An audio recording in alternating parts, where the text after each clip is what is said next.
What is going on, everybody? Welcome back to the Phaithful Phanatics show as we stream to you guys live through DSM Media on our Twitch, Twitter, YouTube, and Facebook accounts. I am one half of your host here, Dylan, and joining me today, of course, is my faithful co-host, Matt McGinty. You can find him on Twitter at Matt_McGinty, and pretty soon we will be joined by friend of the show, Mark Henry Jr., he'll be in here in about, we'll say 5 minutes, Gint, as we break down the Phillies news, signing Nick Castellanos, and of course more Kyle Schwarber talk as well. How that benefits the Phillies, adding those two big pieces. Who's the biggest beneficiary of those two additions? That is our Twitter poll of the day on DSM Media. So I think the options were Joe Girardi, the starter/bullpen, Bryce Harper, or other, and we got a couple Rhys Hoskins answers for that. And then, of course, we'll be talking about the Sixers' huge win on, Monday night over the Miami Heat while they're undermanned with no James Harden and no Joel Embiid.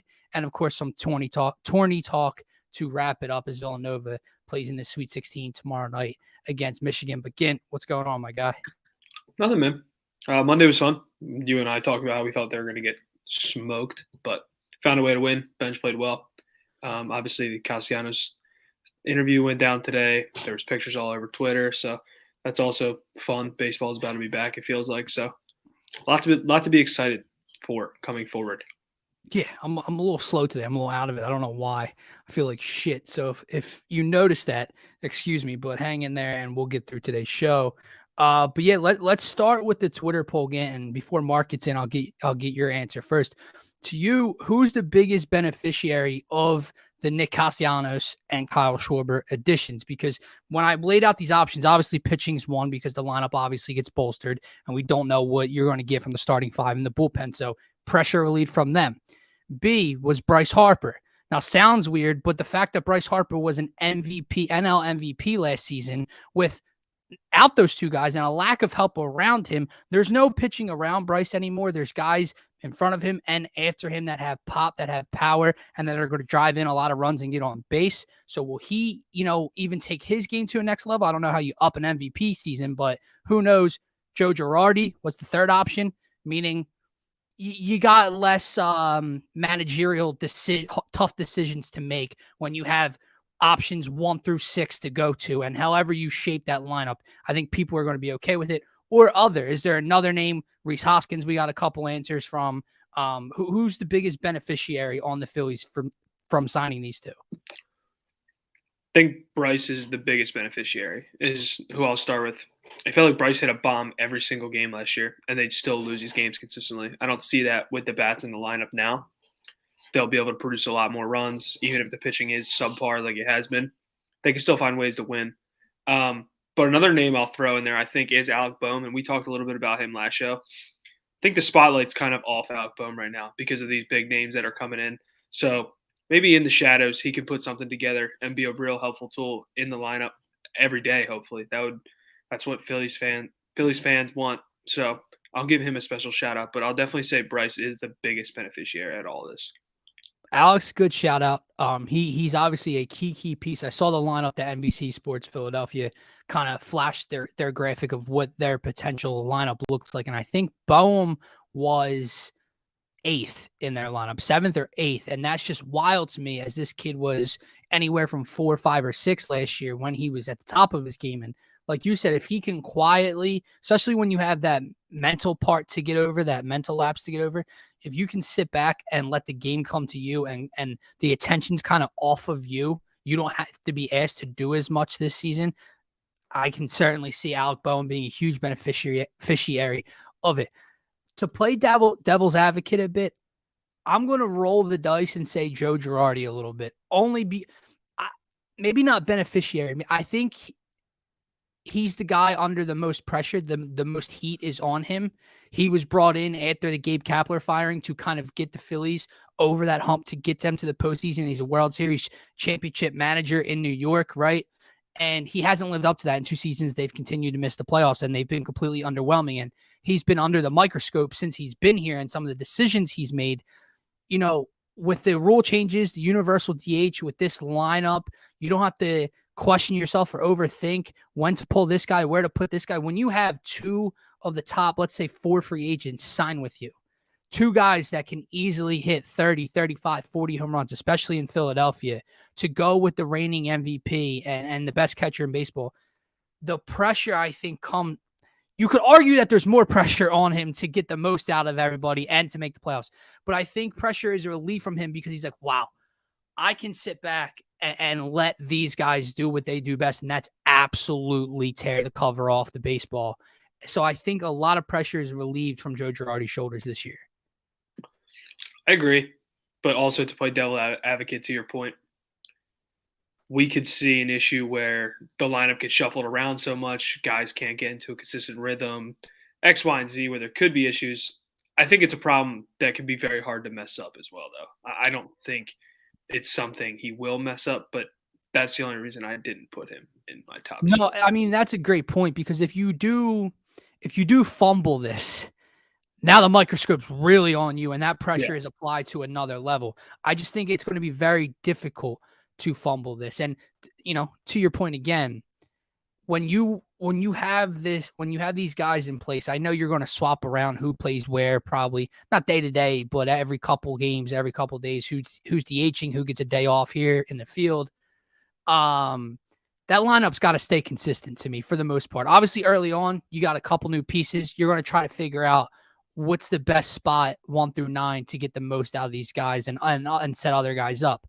But to me, once you figure that out, you can't be effing around because, 2 bad games, or if your lineup's Kyle Schwarber, Gene Segura, Bryce Harper, Nick Castellanos, Rhys Hoskins, JT, so on and so forth, it needs to stay that or very similar to that most of the season. You mentioned on the other day show again, you don't see these teams like the Dodgers or the Braves last year just shuffling their lineup all year through 162 games over and over again. No, you got to let these dudes fit where they're comfortable, and you can get the most out of them. Now, I guess my next question to you before Mark pops in here is, we talked about Schwarber kind of leading off, and I think you saw that today in his couple at bats in his debut in spring training. What's the best spot for Castellanos? Because, you can argue cleanup, you can argue that 5th spot. You could, the NBC Sports Philly graphic had him in the 2-hole in front of Bryce. Where do you see him being the best in this lineup? I think when we talked the other day, I had him 6th. 5. I think you had him 5. 5th. I had him 4. Yeah. I did have him 5th, and I think I'll stick with 5th. I don't know. It's tough. I mean, listen, it's a good problem to have. Yeah, because you want a guy that batted 308 probably in front of Bryce realistically, but you definitely want the bats behind Bryce. I'll stick with 5th for now. I guess I'm gonna roll with 4. I put it this way: I don't want him in 2. I don't want him in the 2-hole. Gene should bat 2nd. Gene or Rhys to me, and I would lean Gene because of the reasons we stated the other day. I need Rhys to get back to hitting dingers, like get that pop back in your bat. Don't worry about getting on in front of Bryce. Do what you do best in this 5 or 6 hole here. So to me, I think I have a very strict lineup of what I would put out there in the first series of being, and I think we're somewhat the same. I think we flop 2 people in the 4 or 5 hole, but mine would be Schwarber, Segura, Harper, Castellanos. This is tough. I think I would go Rhys 5, JT 6, to be honest. I would go Schwarber, Gene, Bryce, JT, Castellanos, Hoskins. Really? Yeah. I don't know. I'm not in love with the idea of JT being your cleanup guy. Now, I know he can hit for power. I know we're expecting 20 plus home runs out of him this season and hopefully a little more. This is tough, bro. I put it this way. I don't remember the last time we've had this effing problem. 2008, 2009, and then, you and I were youngins then. We weren't sitting here thinking about what's the best lineup the Phillies can put out there in order. We were just enjoying baseball at that time, enjoying championship runs. That's probably the last time. And I know that's the comparison, so let's move on to there. Is that a fair comparison to you? Because I'm hearing it all over 97.5 and all over social media. People are comparing this lineup and this team to that of the 2008 lineup. I don't know. I don't think they're very comparable in my opinion. They're Uh, different. they're definitely super different in terms of personnel, but in terms of excitement and bats in the lineup, it's obviously the first time we have seen something like it. So I'll say yes. It's definitely fair to say that it's the It's the closest. best lineup since Yeah, 2008, no, but in terms 100%. of 1 through 9, comparing those players to this lineup, they Yeah, are different. like we mentioned, last season, Alec Boehm was a guy we really thought we needed to be a contributor in the lineup. This year, he's gonna bat in the 8 slot. It looks like so 7 or 8, yeah. All 7 right, or 8. let's get the man of the hour in here. Our guest today on the Wednesday show, Mark Henry Jr. Guys, check him out on Twitter. If you don't already, at Mark Henry Jr. _ Mark, what's going on, buddy? Nothing much, man. Happy to be here. You sent me the StreamYard 15 minutes before the show, and I was like, wait a second, it's not like 3 o'clock. Like today flew by, man. But yeah, I gotta stay up all night to get to this 10 o'clock Sixers game again without LeBron. So yeah, you gotta drink a couple Red Bulls, right? Got one right here. So I'm ready. Yeah. I'm ready to talk some Philly sports. I feel like a 56-year-old man. I got to take a nap after this, stay up for tonight. I'll be asleep by halftime. But well, it depends how the game goes. But yeah, man. So me and Gint were just going over the Phillies so far, and obviously the last time we had you on was last Tuesday, I believe, just shortly after Selection Sunday, and or Wednesday. Did the Schwarber signing happen when we had you on? So yeah, Yeah. Wednesday we had you on. So we already went over that, but now news breaks late in the evening Friday, and Nick Castellanos is also a Philadelphia Philly. So first, before I get into our Twitter poll of the day, I just want to ask you your thoughts on not just signing Schwarber, not just signing Castellanos, but both of them. How did we get here? Well, I think you have to start by giving props to John Middleton. And, everyone loves to talk about how bad Philly owners and how bad Philly front office is, and we love to complain. But, John Middleton, over the last couple of years, people have complained about him not going to the luxury tax before this, obviously. But he's went out and got big money players. Like he went out and signed Zach Wheeler. He went out and signed Bryce Harper. JT Realmuto, he made the deal. He made the deal, and then he paid him the year after. So, even Didi Gregorius, you went and got him, and then he had the good first year, and then you paid him again. While fans at the time, people forget, but fans at the time were clamoring to bring Didi back. So they went out and spent some money. That's really the only one that's been like a bad decision. Wheeler is way outperforming his contract. Bryce, people don't want to hear it, is way outperforming his contract. JT, I think the contract's fair, more than fair. So I think all these deals, and then you go out and make the Schwarber move, and then you go out and make the Castellanos move. And we'll get into it like with the Sixers. And I'm coming in here a little bit peeved at Philadelphia fans a little bit. Everything has to be like when we react to big moves and big moments, like why does there always have to be a negative slant? Like why does there always have to be a dose of negativity? Like I get it. Like the Phillies are not a perfect team. We're not, we're 8th or 7th in the NL in terms of odds on the sports books to win the NL. We're every 6th to 8th, somewhere in that range. Yeah, I think we should be 5th or 6th. So I still don't know. Like I don't think we're a top-notch team like the Dodgers or the Braves, but I would say that, there's a lot more to be excited about with this Phillies roster than there's been in a decade at least. And the reaction to going over the tax and signing 2 bats like Kyle Schwarber and Nick Castellanos shouldn't be immediately about defense and shouldn't be immediately about the bullpen and immediately about pitching. Like, let's have a conversation about how much power we just injected into the lineup, how many walks we just injected into the lineup, the OPS that we just replaced last year into this year, the WAR that we just replaced last year into this year. Like, there's so many positive conversations to have, but it's Philadelphia. So there's always, the negative conversation, which is defense, which is concerning. I'm not saying that there's no concerns. Sure. It's a concern. We're better than we were, and it's not even a conversation. I can't wait to get into that topic because I try to hold it in. I try to be patient with our brother and sister fans here. I can't do it sometimes, dude. And so today I already got Gint's answer. I'll get to our Twitter poll for you.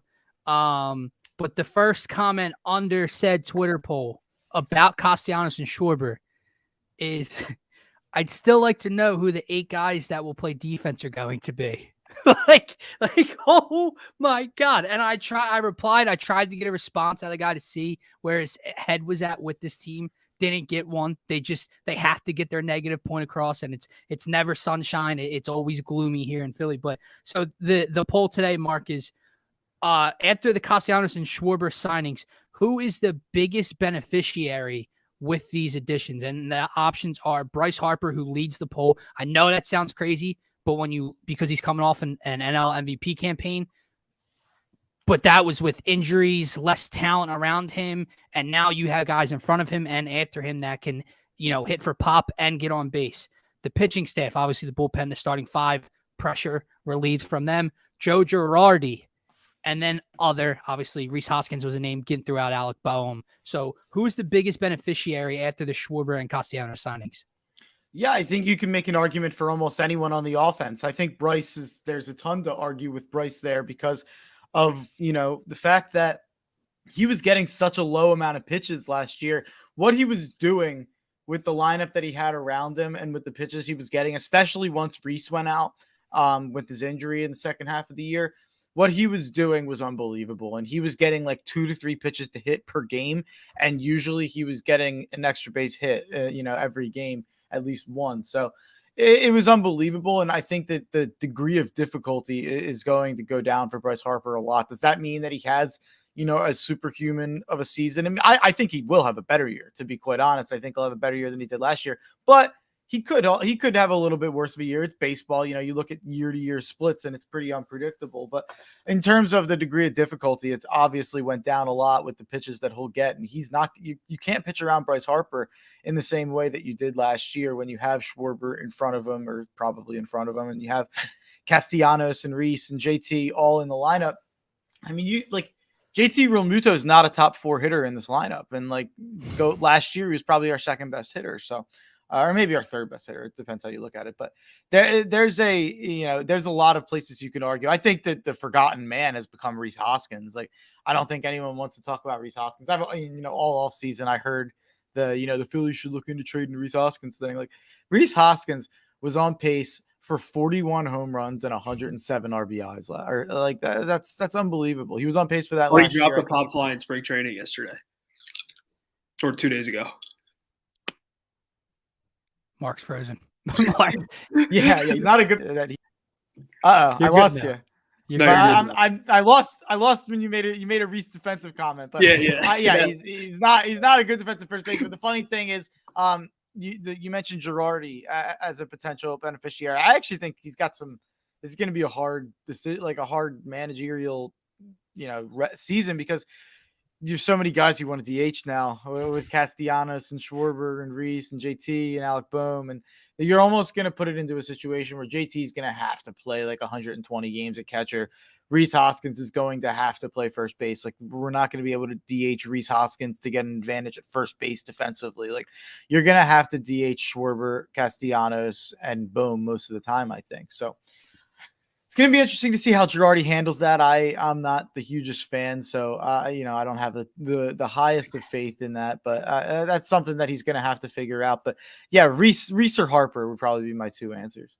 All right, Mark, you and I will circle back around to the Castellanos and Schwarber signings towards the end of the show. Gin's got a hard out in about 10, 12 minutes, so we're going to move on to Sixers. Real quick, Mason, brother, we're not going to be talking about this today, but cheap is not the word I would use here for the Tyreek Hill trade, considering it took 5 picks and they made him the highest paid wide receiver in the NFL. So I don't know. Cheap would definitely not be the word there. But I don't think they I think they overpaid at all. Fair value. I don't think Casey got enough personally. But to me, I look at a 6th-round pick like nothing. Right. Me too. To me, that's I agree that. But when I'm, you get what I'm saying. 5 picks for a non-quarterback, and then extended him to the highest paid receiver out there. The contract, it's more about the contract than the trade. But I can't believe that they couldn't get a top 15 pick for Tyreek Hill. I think he's the most valuable non-quarterback that plays offense in the NFL. So I really don't understand why Casey wouldn't want to pay Tyreek Hill. If that'd be the only guy on the team that I would have cared to keep besides Patrick Mahomes. So I think there's a good chance they take a step back this year. well, Tua better take 5 steps forward this year. Let's relax on the Tua slander. The Dude, guys, there's no Tua guy- slander. I'm saying you have Tyreek Hill now. You better take 5 steps forward, bro. that guy, the guy's 14-8 in his NFL career, and the guy's talked about like he's, his career's over, and the obituary's written on his career as an NFL quarterback. Guy's had 3 OCs in 3 years now, but you're right. I do have a Tua jersey. That is such a huge jersey. I'm a Tua guy, but no, I'm willing to admit that I was wrong in the draft to the upside that he has, and I still think that right now at some point or another, I have to see this jersey collection. Like I need a visual idea. There's too many. There's too many. Mark, I told Dylan my favorite jersey of yours of all time is the Josh Freeman creamsicle jersey, and I don't know if it can be I don't know where it is, man. That's you lost that treasure, dude. I've lost so many jerseys. I lost the John Wall Kentucky jersey. I've lost so many jerseys in my time. It's bad in college mainly, but I've got the Furcon somewhere around me.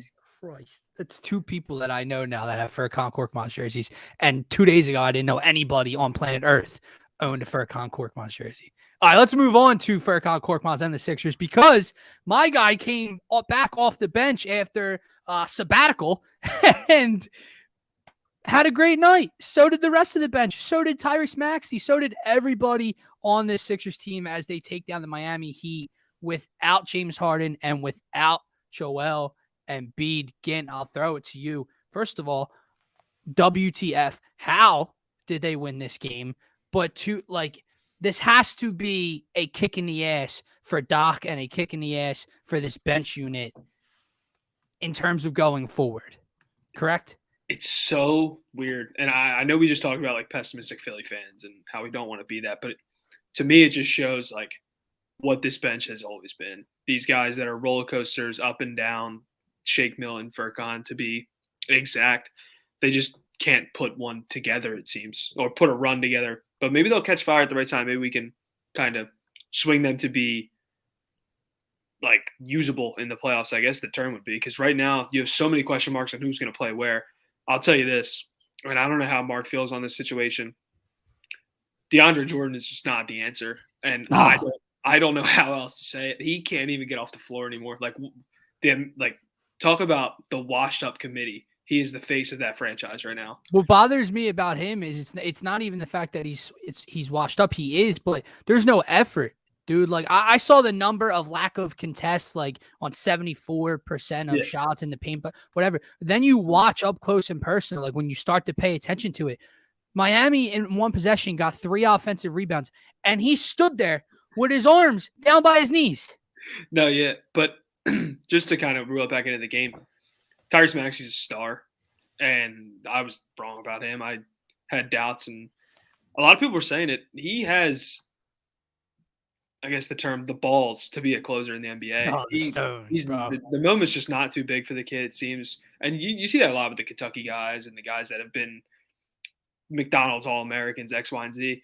But he is what seems to be a different breed in closing out games when Joel's not in the lineup, and now that James is here when he's not in the lineup. But talking about the shot off, the step back 3, the block shot off the glass, like this kid is just doing everything. But to the other guys, Shake, Furk, I don't know who's going to get minutes in the playoffs. Doc's going to have a decision to make every night, it seems. I would want it to be Shake. I just don't know if it can be Shake. What Furcon gives you, runs off of screens well, spot up jump shooter next to James, yada, yada. Now, I think Furcon's bad is way worse than Shake's bad. It's like such a weird thing to explain almost, but like I said, Doc has a lot of decisions. I don't know what he's going to do with the rotation. Matisse is another question mark. Against these good teams, he seems to shrink in the moment. Played, 15 minutes, dude? 16 minutes. Like, I don't know if it's coaching. I don't know if, like, the Eric Spoelstras, the Nick Nurses can figure out what to do with Matisse, but he'll play a lot, obviously. He's going to be the main stopper of the Jason Tatums, all those guys in the Eastern Conference. So that's kind of my thoughts on the roster going forward. Mark, thoughts on Monday night? Yeah, I mean, I think that it's a win that you have to feel good about after, a weekend of people acting like the sky was falling because of one loss. But yeah, without Embiid and Harden, you take down the number one roster or the number one team in the East, and you take them down with Jimmy Butler, Bam Adebayo, Kyle Lowry, Matt's boy, Tyler Hero, and then everyone else on the Heat. Yeah, they were fully Had to do healthy. that little jab in there, huh? Yeah, I had to. I actually was having a conversation with someone today on who the best Villanova player is in the NBA right now, and I don't think it's Lowry anymore. I think it might be Brunson. But I whatever. want the Josh Hart. Nah, it's got to be Brunson still. I think Brunson's like the second best player on a playoff. Yeah, team. Brunson. But whatever. That's a side comment. But I think that it has to be a win that you feel really good about, and I think that Matt brought up a good point with the whole. It's like the Brett Brown days where there's a tournament with Shake Milton and Furkan Korkmaz for that last rotation spot. And, it just comes down to if Furkan Korkmaz is hitting 38+% of his threes, because that's his entire game. And that's what he brings to the team. And I think if he is, then someone like James Harden, who loves kicking out to three, is going to love playing with Furkan Korkmaz, which is funny because he hasn't really played much with him. I'd be interested to see how many minutes they've shared the court together, probably like 0 with Furkan and James. So I'd be curious to look into that and see how that looks, because Harden does like playing with Danny and Niang, it seems, because they're willing 3-point shooters. So yeah, Danny can get the boot for me. Yeah, I mean, I don't think Danny kills you. I mean, he's out there. He's a willing shooter. He's still shooting from 3. I mean, in the upper 30s. So, Danny's the type of guy who, there's plenty of Danny Greens in the league that are on contenders as 8th, 9th guys, but the depth becomes a lot less important in the playoffs. And it's funny, like the backup center thing, like no one has complained more about backup centers throughout the last 5 years of the Sixers. I think that with a backup center, I know that if the Sixers had a legitimate backup center when they played Toronto in the second round of the playoffs, they win. I forget the exact numbers, but they were like a +74 in the series with Embiid and like a -76 without him. Yeah. So that obviously is one that really sticks in my head. And then last year, everyone treated me like I was an idiot. I got gaslit for an entire season for pointing out the obvious problem of Dwight Howard and the fact that he didn't fit with Ben Simmons and he didn't fit with Matisse Thybulle, and Doc was continuing to play them and despite the data, and he did it in the playoffs. And I really do. People look at what happened with Ben Simmons in the playoffs and he passed the ball and all that stuff. None of that. We're not even in that position. We win that series in 5 if Doc just doesn't play Dwight Howard with Ben Simmons. If he plays every minute that Ben and Joel play together are together, and you play Dwight with Maxey and a bench unit, they would have won that series in 5. And I understand why everyone's so upset with the backup center position. But if you look at the numbers, like, we're not losing the backup center position minutes even close to the amount we were last year with Dwight Howard. So it's a problem. I'm not saying it's not a problem. DeAndre Jordan is cooked. Paul Millsap is cooked. Get Charles Bassey into the game. But it's not a problem that's going to disqualify you from playoff contention. Just like Dwight Howard it didn't have to be one last year. So, it all depends how Doc plays it. Let me ask you guys this, total kind of sidebar, but still obviously on topic. If Philly would have lost that game at full strength and the Heat didn't have Jimmy Butler and Bam Adebayo, would this city have burned to the ground? Yeah. Like, it would have been ugly. I just look at Miami fans, and they're like, I have a couple buddies who are Miami fans, and they were just like content. Like, they were like, yeah, Hero didn't play well, like yada yada. What's the normal reaction? I was just like, dude, if the Sixers would have lost that game and their two best players play, I mean, if my math adds up, they would have started the Trey Harden thing now. Yeah, like I said after the game to Mark, if my math's correct here, I'm not the greatest mathematician out there, but if the Toronto loss equals they don't have enough, we're not going to the finals, they might be a second round exit, then that win against the Heat has to mean we're making a finals run. If we're balancing here, that's what it means. I guess that's a good segue into what Mark wants to get off his chest.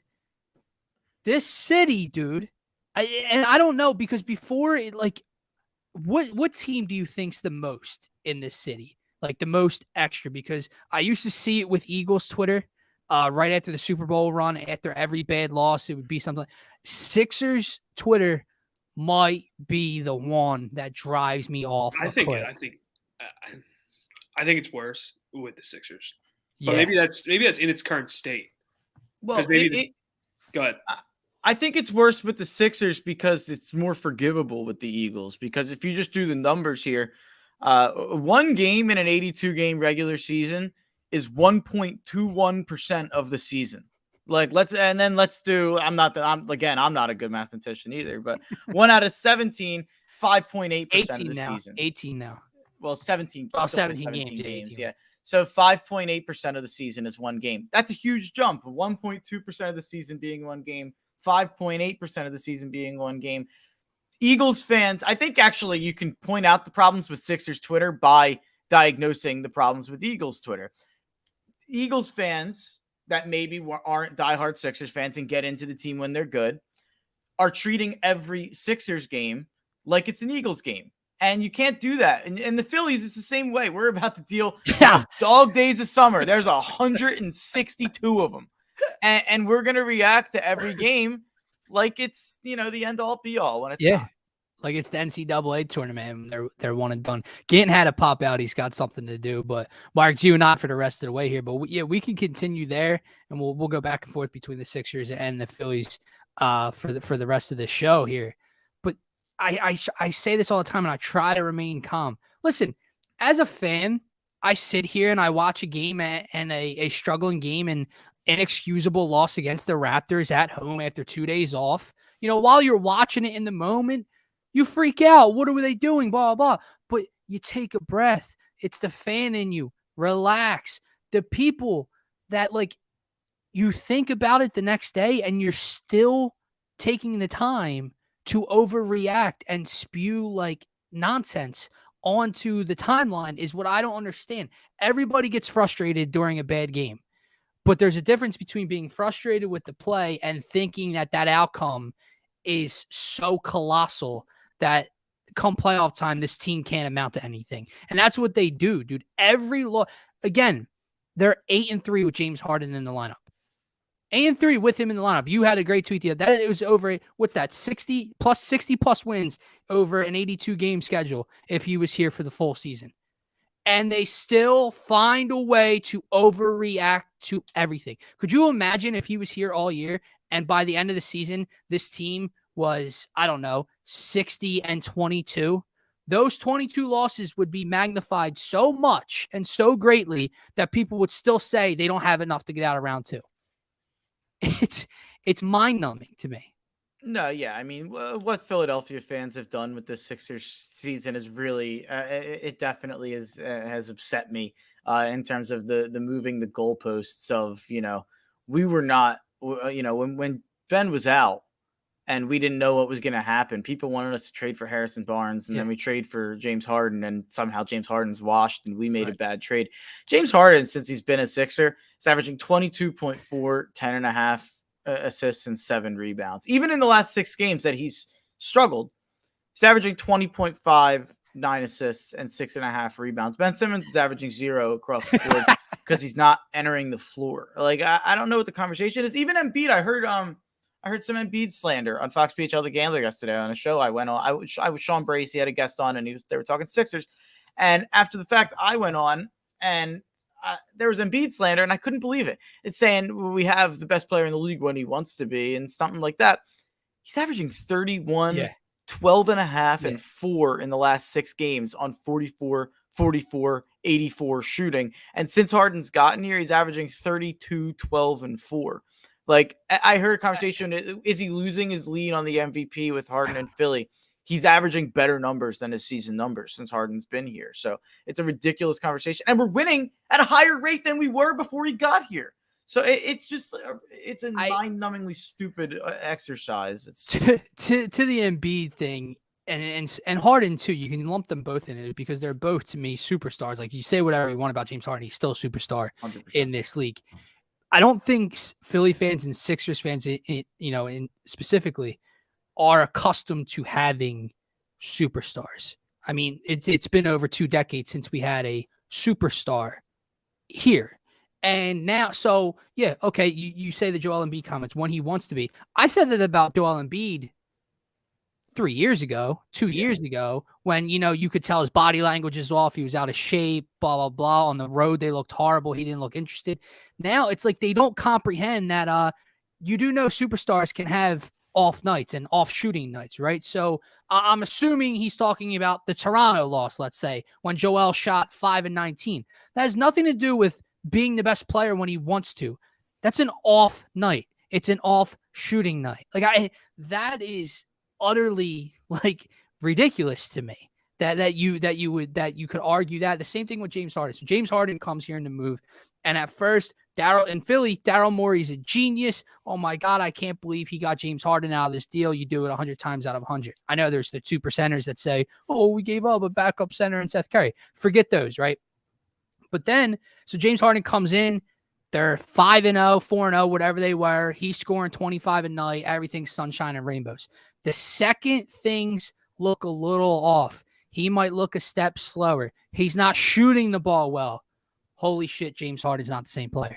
James Harden can't score at will like he used to. Are you worried about James Harden?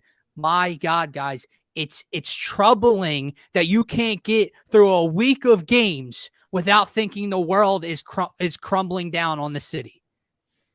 It's horrible, dude. And then for the people that are saying the whole oh, do it against good teams.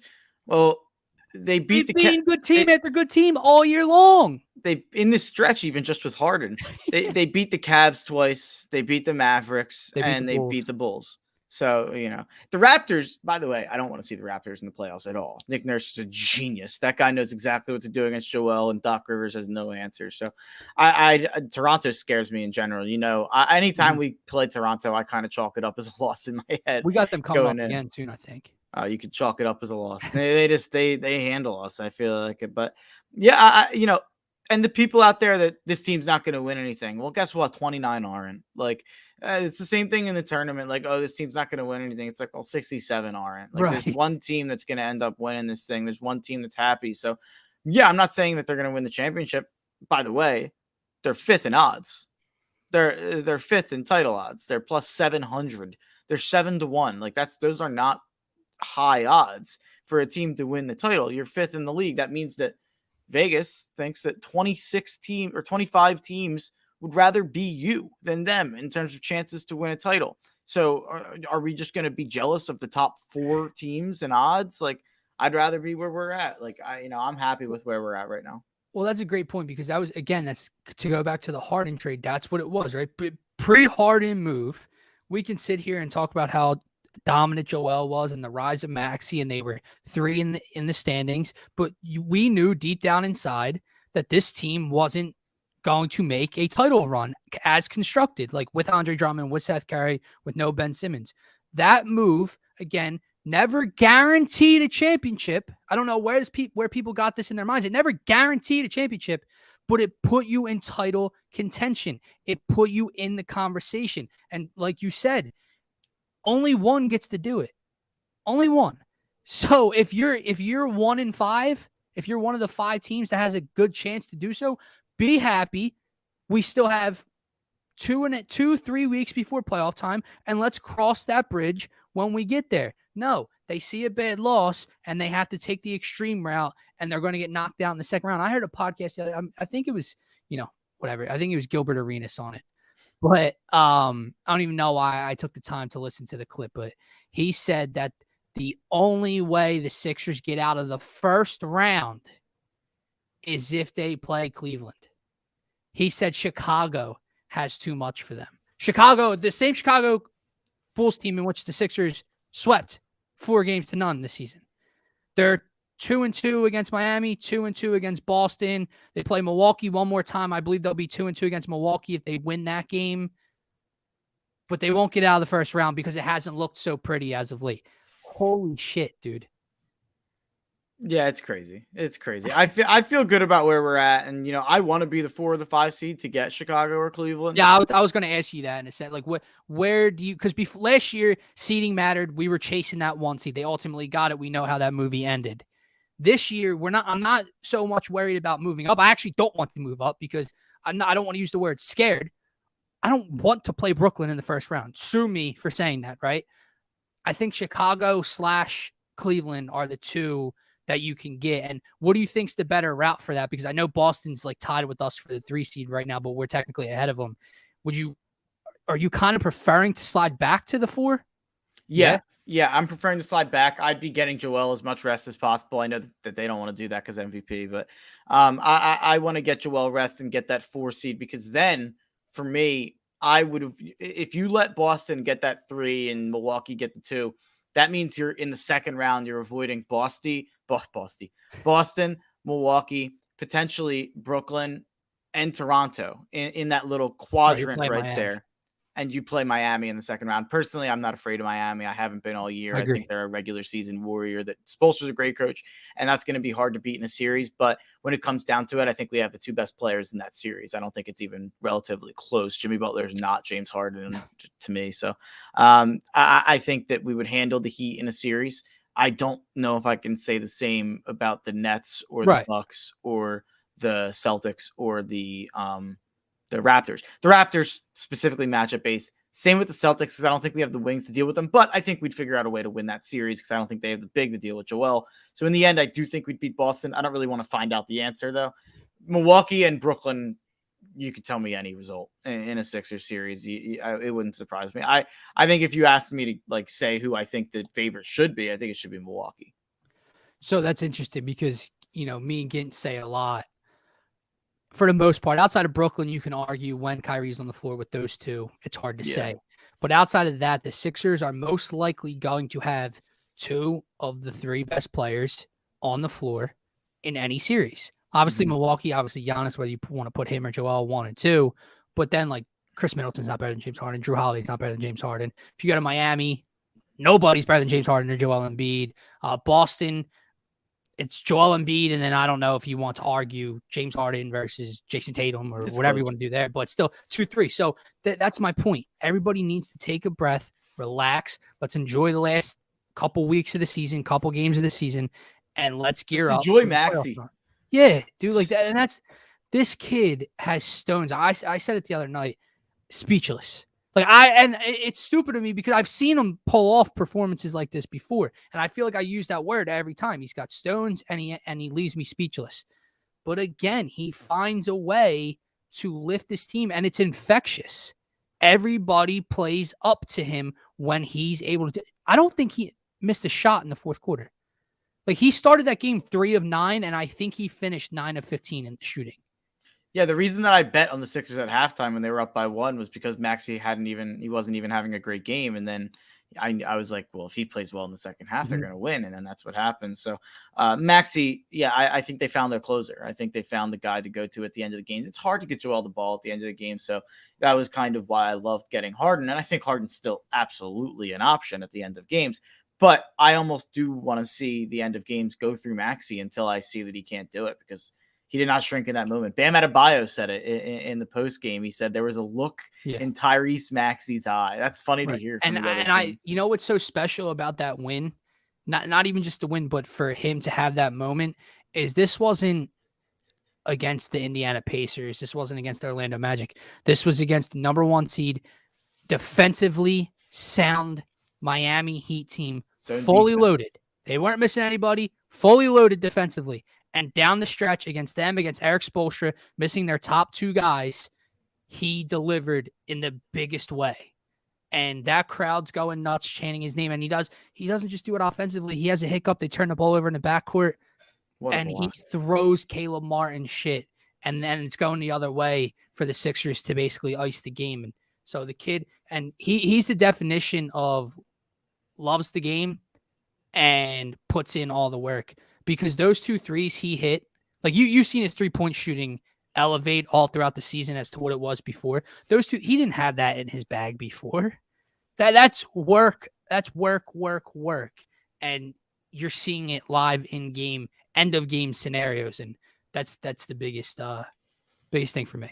Yeah, I always compared him to De'Aaron Fox because of the fact that I was not really a believer in the fact that Maxey was ever going to be more than a 34, 35% 3-point shooter on average attempts. He's more than that. Like, he's better than De'Aaron Fox is right now. Like, I Mhm. would take this version of Tyrese Maxey over the current version of De'Aaron I Fox. So agree. that And comparison, and that was a guy we weren't even going to get back in a Ben Simmons package. yeah, it's a guy So, I've never really wanted, especially because of the presence of Maxey and yeah. how similar I did think that they were. But with Maxey, the way he's shooting, maybe they're not so similar. So, I mean, what Maxey's been able to develop and how confident he is. And I think it's good for Embiid and Harden to see Maxey do that while they're off the floor too. And it gains a little, not that I'm sure that they do have confidence in them. They've both spoken so highly about him, and being around him, I'd find it hard to not have confidence in him. Right. But it is, I'm sure it's good to see. But I will say, I think Maxey might be hogging a little bit too much of like the love of the sports fans. Like, I don't know if anyone cares about anyone else on the team anymore besides Joel and Maxey. It's like, Harden, like, whatever. I know. Everyone else can get aside. Let's just cheer for Maxey. I've never seen anything like it. That Harden came in, and I work in retail. I work at Rally House, and every day, multiple times a day, people are calling the day after the trade. Did you get Harden stuff in? Did you get Harden stuff? Like, he took over the city, right? And the second it wasn't sunshine and rainbows, everyone starts to panic. Stop. I think you and I are on the same page, as in this team can make a finals run. Obviously, the bench is scary. Doc's scary. Health is scary. But they can get there. Let's see what they do. We'll leave it at that. Circling back to another team who, not putting these expectations on them, because obviously they have more holes, more issues, and they haven't even made the damn playoffs in over a decade. But Mark, the excitement level, at least for me, and I hope the rest of the city feels it. I think they do. I also think because opening day is a little further away, still over 2.5 weeks left. Tickets are cheap. Yeah, I'm going to the first Saturday game. I'm going to the second game of the season against Oakland. But what's your I don't want to say expectation level, because it's such a long season. It's hard to say before opening day. But when you look at what Dombrowski's constructed here, where do you rank them now? I know you said like 5th or 6th. I have trouble just from a lineup perspective, and I know that's probably wrong of me, because dominant pitching can, win a World Series. But it's hard for me to find a lineup outside the Los Angeles Dodgers that strikes more fear in me than the Phillies lineup does. So where do you rank them kind of in the National League? I would probably put us 5th. But in terms of on paper, behind the Dodgers, the Cardinals, the Braves, and the Mets. But the Mets, the Cardinals as well. Yeah. The Cardinals is more, that's like a buy-in of the organization more than anything. They're there every single year, and what Tyler O'Neill was able to do down the stretch, and the young guys that they gained down the stretch last year. I've just learned to stop doubting the Cardinals, and every year just pencil them right into that, either the playoffs or winning that division. I do think Milwaukee, we could be better than Milwaukee. Mm-hmm. So I have us above Milwaukee. I have us above San Francisco and San Diego. The good thing here is that there's only 8 teams trying to make the playoffs. If you look at the Dolphins, if you look at the Marlins, the Nationals, the Cubs, the Reds, the Pirates, the Rockies, and the Diamondbacks, none of those teams are trying to win. They've either been shipping guys. Colorado went out and signed Chris Bryant, so I don't know what they're doing for whatever reason. But the worst value I've ever seen. The worst value I've ever seen. If you compare it to the other, the Trevor Story contract and Schwarber, Castellanos, even the contracts dating back to before the lockout, it's so by far the worst contract that's been handed out. I don't know what the Rockies are doing, but besides them, I still don't think they'll be good enough to compete. So you can literally knock out 7 teams from playoff contention. So we're one of 8 teams that's trying, and we're one of 8 teams that's spending. And then that just comes down to not being one of the bottom 2. We just have to be not one of the 2 worst teams that are trying. That's the way I look at it. So I do think we'll figure out a way to get there. I do think they'll be aggressive at the deadline. Yeah, I was just going to bring that up to you. That's another exciting point to me, because every offseason after the Harper signing, it's like they'll make them. They brought in Zach Wheeler, obviously the Real Muto thing, the extension, but they've never done anything to specifically point to they're trying to contend. Mm-hmm. You go in like this, you go over the tax threshold, you're stating we're trying. We know they're going to be buyers at the deadline. That's what makes it more exciting, because I don't foresee a Ian Kennedy trade at the deadline that we're 1 foot in, we're 1 foot out kind of thing. I'm expecting full go. Let's get this ball rolling come deadline time.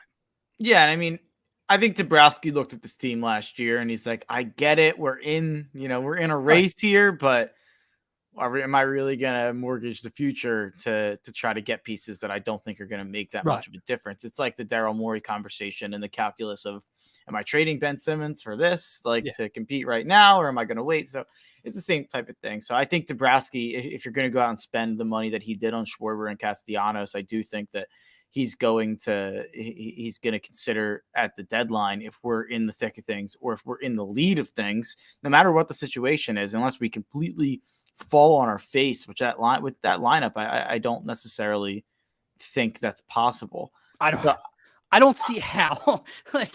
I know that Negadelphia and everybody is going to be like, well, because Castellanos comes here, he's going to hit like 270, whatever the case may be.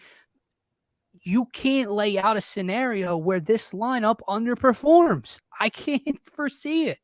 Yeah, I mean, maybe one guy out of it. Maybe. Maybe Schwarber can be streaky. Maybe Castellanos. The funny thing about Castellanos, this is an aside and a tangent, which, by the way, when you're doing radio on Saturdays and you're hitting times and hitting radio cues, I go on these tangents and then I'm like, what was I talking about again?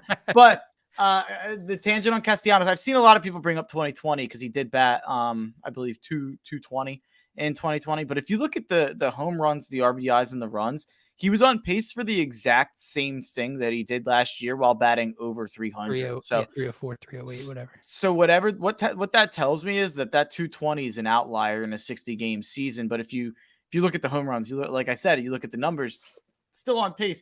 Then take a look at what he did in 2019 with the Chicago Cubs. What he did in 2019 with the Chicago Cubs in the second half of the year is one of the most impressive second half deadline acquisition performances I've ever seen.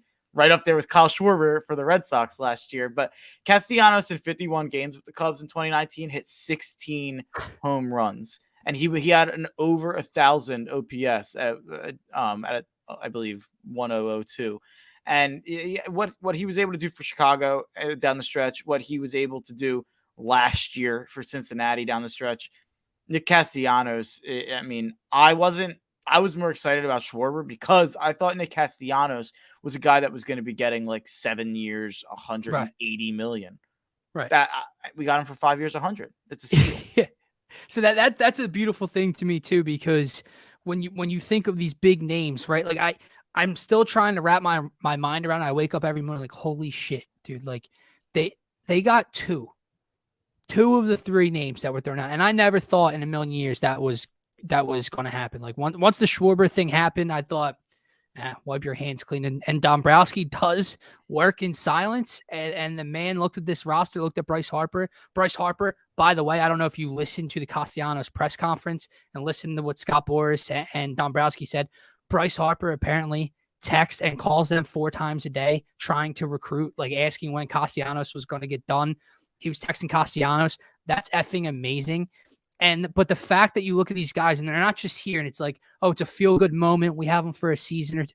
No, it's 4 years for Schwarber and 5 for Castellanos. You have these guys long-term with Bryce and JT. And that's the picture perfect, ending to those two signings for me. Is you didn't bring in Castellanos for a 1-year deal so he can, get his numbers even, do whatever, coming off a great season. It's hard to say, get his numbers up or whatever, but come in here 1 year, prove a deal, and go get $28 million next year from another franchise. He's here long-term. He's here to win. And I think those two off the field, you're not just getting their production on the field. You're getting two guys who have been on winners. Obviously Castellanos doesn't, he said it in his conference, actually, he doesn't have a postseason win. He's been in the postseason, but he doesn't have a postseason win or a postseason series win. Schwarber, talk about a guy who's done nothing but winning. But Castellanos has that winning mentality. I think that tells you all you need to know about the direction of this team. Because people want to say, the Phillies are still this, and this piece away.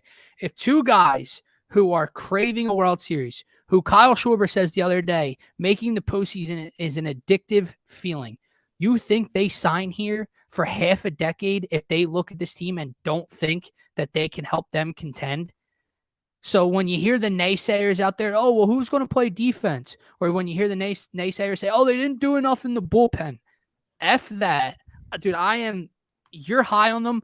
I'm even higher, and I know this is just raw emotion, but I look at this team and I go, okay, the Dodgers have the best lineup. They're a juggernaut. They're ridiculous. But we got to stop acting like the Dodgers win the World Series every year because they don't. So they're the best lineup. And then, you can argue other lineups, but you can't definitively tell me another team can put a better lineup together than the Philadelphia Phillies can. That's all I can ask for. The problem is I think the Braves are just like a lot better than us. They're an overall better ball club. Yeah. I think the Braves are going to be really, really, really Really? good still. I think a lot of people are focusing on, Freddie Freeman went to LA and people are like, oh, it's a huge move. They went out and got Matt Olson. Go look at Matt Olson's numbers last year in Oakland. He's basically 96% of Freddie Freeman. And then they went out and got Kenley Jansen with a little bit of that leftover They money. also did lose 3 key pieces that helped them outside of Freddie that helped them get to a World Series last year at the deadline. Who was it? Well, Jock's gone. Jorge Soler's gone. Yeah. And I looked it up. Acuna will be back. Well, yeah.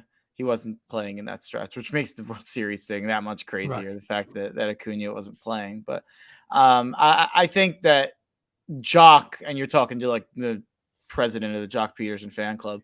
I love Jock Peterson, but he's a streaky guy, and he's a guy who was pretty bad for them generally, but had that hot stretch in the playoffs. So that's really what people will remember. But yeah, Soler was great. Soler was unbelievable for them. And then they lost. They lost another guy they brought in. Not Donaldson. I'm trying to think. You're right. No. There's another guy, but I looked it up the other day. Hold on. But yeah, no matter what, they're also getting. They should get Soroka back. Max Fried is a guy who was banged up a little bit. Ian Anderson was banged up. It felt like they had a lot of pitchers banged up. Charlie Morton is still, a rock solid guy in the rotation. Mm-hmm. They just have such a strong 5 in the rotation too. But I think the Braves. Eddie Rosario. They did lose Eddie Rosario. I think if I had to make a pick on who will be in the World Series, it would still be the Braves. No, and that's fair. And I'm not trying to come off here as this biased Phillies fan who gets 2 big names and it's all World Series. I'm not saying that. But I think what they did this offseason is push themselves closer to beating out Atlanta for the division. And that, again, is all you can ask for, is for your name to be in the conversation. And that's something we didn't have last year. And, obviously step 1 is to just make the goddamn playoffs, which is something this city's been lacking for over a decade. But then step 2, it's to make noise in those playoffs. And I think you brought in the perfect guys to do so. The bullpen. So listen, I know it was one outing. If Sir Anthony Dominguez can be a serviceable arm or more than serviceable arm out of the bullpen, that's another thing that Vegas and people aren't taking into account, because this bullpen needs that desperately, I think. But if you had to look at the bullpen right now, who's closing games for you? To me, I think I know who it is. Knievel. Yeah. 100%. Knievel's nasty. Knievel's nasty. I love Knievel. So I loved that move. And I love rocking with Knievel. I do wish we could have kept Hector. That would have been huge as another piece in the pen. I guarantee he's going to be unbelievable in Houston. But so honestly, we've still got Coonrod. We've still got Sir Anthony. Brogdon. We still got Brogdon. We brought in Brad Hand, who I'm higher on than most. Brad Hand was really good 2 years ago. Alvarado. Yeah, I think the bullpen's going to be average. And that's all it needs to be. That's all you need. All you need is for them not to just blow historical amounts of leads in games like they had the last 2 seasons. Yeah, and I didn't mention Bailey Falter. I didn't mention, guys that could come up and make their name. And most of the time, I'm stealing this quote from someone, but I don't know who I'm stealing it from. Your bullpen is usually only as good as your farm system is, because the middle and the back half of your bullpen is usually populated by guys who you're bringing up that are making no money and that are prospects, basically. So, you look at teams like the Cardinals and you look at teams like the Dodgers. That's why their bullpens are always so good. So that'll be it.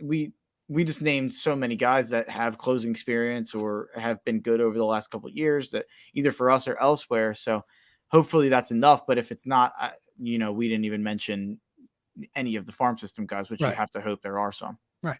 And I think if anything, come deadline time, that or a starter is something they're going to be looking into. Real quick before we just get into a 5-minute 20 thing before we wrap up. Another move. Dombrowski kind of hinted at the fact that they're making one more move, whether that be via trade. What do you think happens in the coming days? Because there was the inklings of the Austin Meadows move. Kiermaier's name has been thrown out there, and then obviously the A's are having a fire sale with Minaya and Montas. Yeah, and Frankie Montas. So, what are your thoughts there? I'd love if the A's traded us Ramon Laureano, center fielder. That would be unbelievable, and could happen. Who knows what the A's are doing right now? They literally have not added a free agent. They spend no, $0. they're just selling, dude. Yeah, they spend $0 in this offseason. So it'll be interesting to see what the A's do. That's definitely something to keep an eye on. Austin Meadows is a guy I used to love. He's a guy that's a hard guy to read right now. I don't know what I'd trade for him. Kiermaier is a guy that you're literally just getting to get A+ defense at a position when we're not going to be good elsewhere. I think Kiermaier makes a lot of sense. I think it could definitely be Kiermaier. I think it could be Laureano.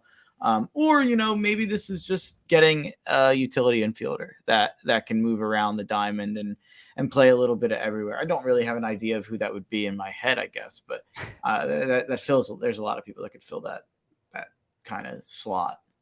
So it'll definitely be something involving center field or third base, I'd guess. So no starting pitching, which is something that people think we need, but I tend to agree. Obviously, I would like one of the A starters if they're having a fire sale over there, because I think they would fit nicely in the back end of this rotation. But if you go 1 through 5, obviously that I think that's where the biggest ifs come for me. I don't even look at bullpen. I look at past Zach Wheeler, who steps up this year, right? Aaron Nola is 5 years removed from a Cy Young candidacy. Can Aaron Nola bounce back? Can he get guys out with 2 strikes and an 0-2 and 1-2 count this season, right? Ranger Suarez, hard to imagine he duplicates what he did last year, but can he be a fraction? Can he be half as good as what he put out there last year? Zach Eflin, Mr. Inconsistent, he's banged up. And then obviously Kyle Gibson's still a Philly. He was inconsistent in his time here, but I don't mind Kyle Gibson. I think overall, on paper, I don't hate their starting 5, but there's question marks and ifs within that starting 5. Yeah, I mean, Wheeler has shoulder soreness. He's plummeting in fantasy baseball rankings, by the way. I have a fantasy baseball draft this weekend, and he's plummeting. But Aaron Nola is a guy I'm not really worried about. I'm not worried about Aaron Nola. I think, even if he just has slightly better luck than he had last year, he's going to be very passable. And then Ranger Suarez, I think Ranger Suarez is a stud. I fully believe in the talent. He's never going to be 2021 Ranger again, but he can triple his ERA and he's like 3.6 or 3.7, and that would be an excellent third starter. Kyle Gibson's a guy who kind of stinks, but he's a fifth starter. And then Zach Eflin, it's all going to come down to his knee. If Zach Eflin is healthy, he'll be fine. If his knee hurts, he won't play. That's kind of what it comes down to with that. So I agree that there's question marks there. Bailey Falter's a guy who I think they think has potential to stretch. If they need him as a 5th guy, they would use him as a 5th guy. So it'll be interesting to see. I don't think that they would trade for a starter. I definitely, in terms of allocation resources, I wouldn't be trading for a stud starter like a Minaya or a Montas. I wouldn't be giving up legit prospects to go get a stud starter. If I was doing it, I'd go get another fielder or a hitter who could field, I should say. So I just received an answer on the guy I responded to on the Twitter poll. So I had said, he said, I'd still like to know who the 8 guys that will play defense are going to be. I said, valid concern, but do you think the Phillies are a much better team regardless of defensive issues? Because I didn't want to come out there and be like, you're crazy, you're negative, and him be like, no, I think they're better, blah, blah. Ready for the Negadelphia answer, Mark? No. So to him saying, are they a much better team?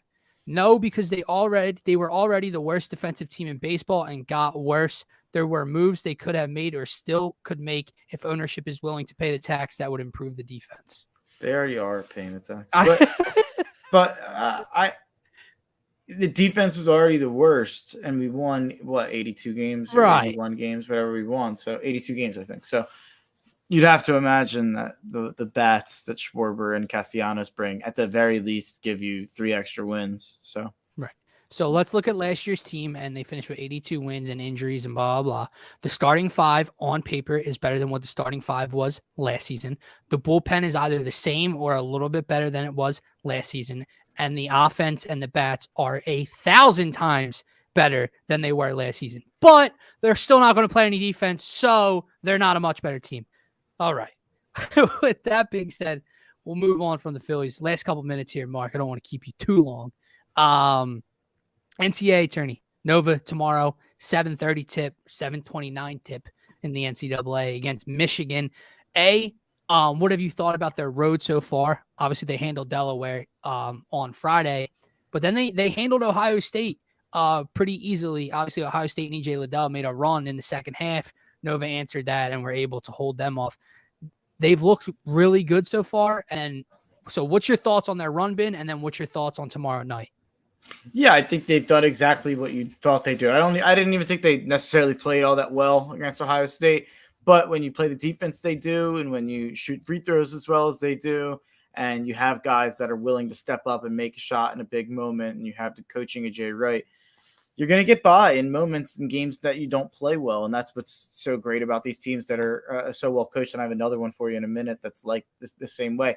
I think Villanova is going to win this game, but I do think, Hunter Dickinson gives them a ton of problems on the inside and the interior defense with Dixon and Slater. So it'll be interesting to see what happens. I think Dickinson picks us apart on the inside, but I think our guards are going to pick Michigan's guards apart because there's a definite massive advantage for Villanova there. And I think where it comes out is I would take the over in this game. It's at 134.5. Michigan's 4-0 on the last four on the over, 8-2 in the last 10, 19-7 in the last 26.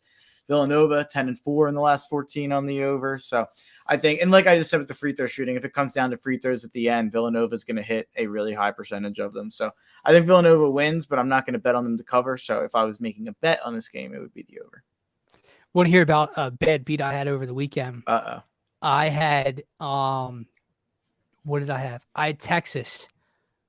First half team total over 31.5. And they went on a 10-minute scoring drought. I wish I was exaggerating. Over 9 minutes and 40 seconds, they didn't score a point. And they still put up 28. They still, dude. So, like, the worst beat of the weekend for me by far, dude. I couldn't believe that happened. I don't think I had a bad beat yet. Really? Knock on some wood. I don't think I've had a bad beat in the tournament. I'm saying, I don't think I've had one in the tournament yet. I had a really good Thursday and Friday in the tournament, like really, really good. And then I think I won up to like 11 straight bets on Friday. Saturday, I had about an even day. I lost a little bit, I think.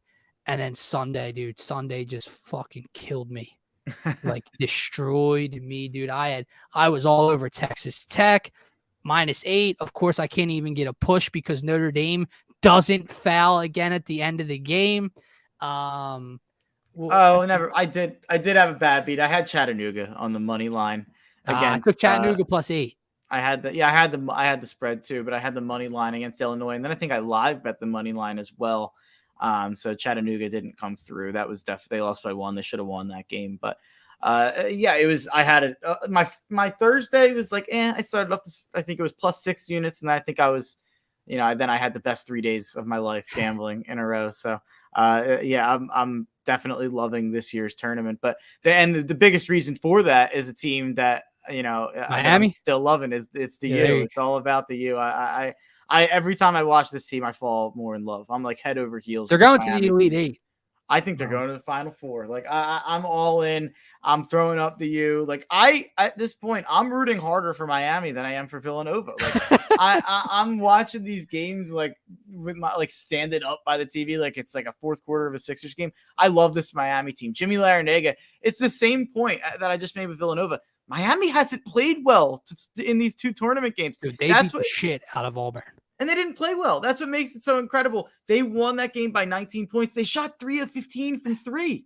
The game before against USC, they shot 1 of 15 from 3.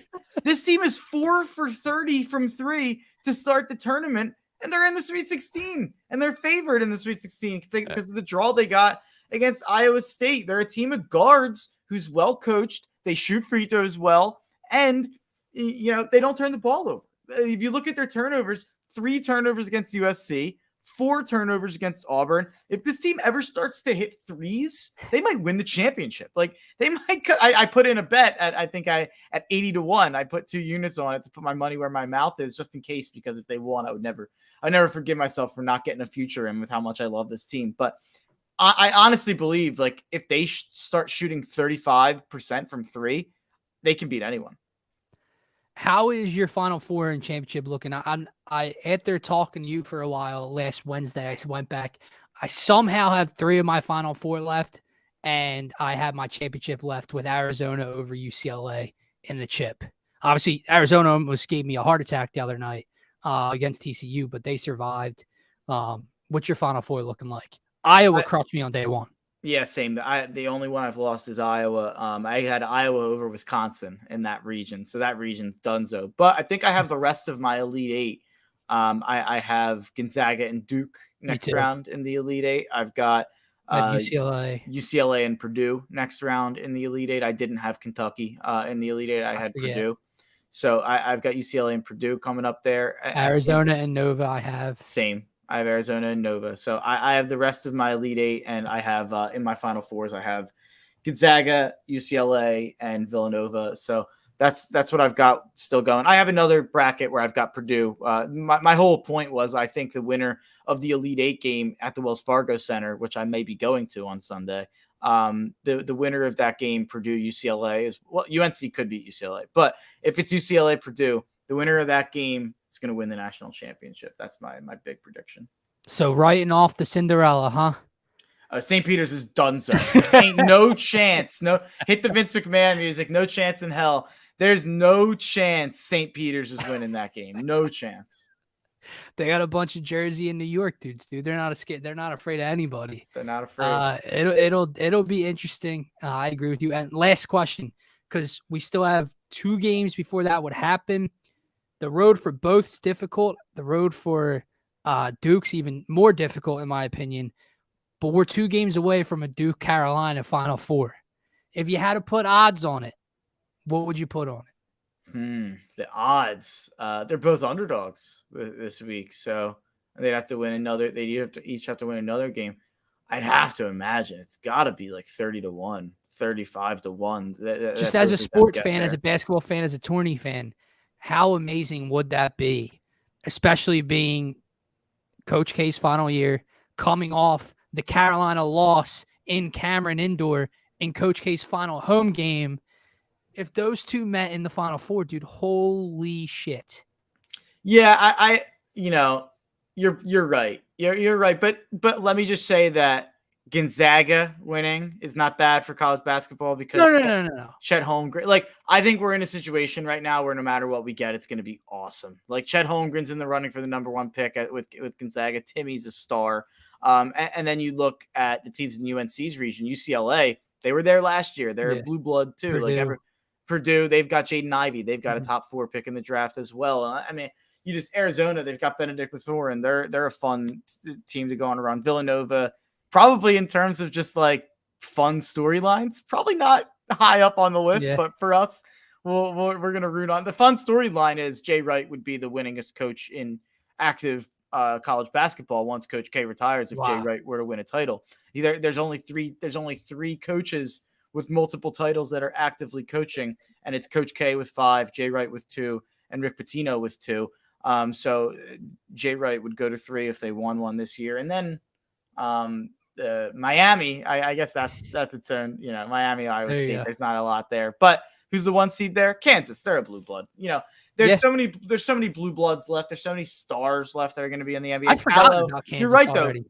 Palo with Duke too. Like the NCAA is looking good right now. And then St. Peter's, the Cinderella. I'm sure they're happy that they made it this far, the NCAA, but I'm sure they're like, you know what, Sweet 16. Couldn't even get their cheerleaders out for the tournament. Apparently their offices were like flooded at some point. Apparently they've had to cancel games because of ceilings, dude. That's horrible. I feel horrible. But then I don't know if you saw the story. I think Bleacher Report put it out after they weren't able to fly the girls out or whatever for the first game, someone, or was it TBS? Something big, a big, multi-billion-dollar company, gave them the money to get the cheerleaders there. They made them take a bus. Oh. They made them take a bus from New Jersey to Indianapolis instead of just flying them there, dude. So it was like, oh, that's real nice. And then you read into the story and you're like, wow, maybe not so much. But all right, that's gonna wrap up this Wednesday edition of the Phaithful Phanatics show. Mark, again, my man, thanks for coming on. Hope to keep doing this with you, and just tell the people, if they don't follow you already, where they can find you and what time you are live on the weekends. Yeah, you can follow me at Mark Henry Jr. _ on Twitter. And you can follow at FoxPHL Gambler, which is the radio station that I have my show from 11 to 1 on iHeartRadio, the Tough Cover radio show on Saturdays. Like I said, from 11 to 1. Last week it was 11 to 12:30. This week it will be 11 to 1. Hopefully we'll have a Villanova Elite Eight game to preview on Saturday. That would be nice. There's always a little extra for me because I'm a Notre Dame football fan. I think I have the hoodie on, but I hate Michigan's guts. Like I absolutely hate Michigan. So for Villanova for the college basketball fan in me to help out the college football fan and knock out that bankrupt moral institution that is Michigan, it'd be nice to get rid of those maize and blue assholes. There you so go Nova. Go Nova. V's up. All right, guys, that's going to do it as we stream to you guys live every Monday, Tuesday, and Wednesday through DSM Media on our Twitch, Twitter, YouTube, and Facebook accounts. You can find me on Twitter as well at DylanJD98 and, of course, at DSM_media. The link tree is in our bio to take you to every social media platform that we are available on. For Mark, for myself, for Gint, have a great night, everybody.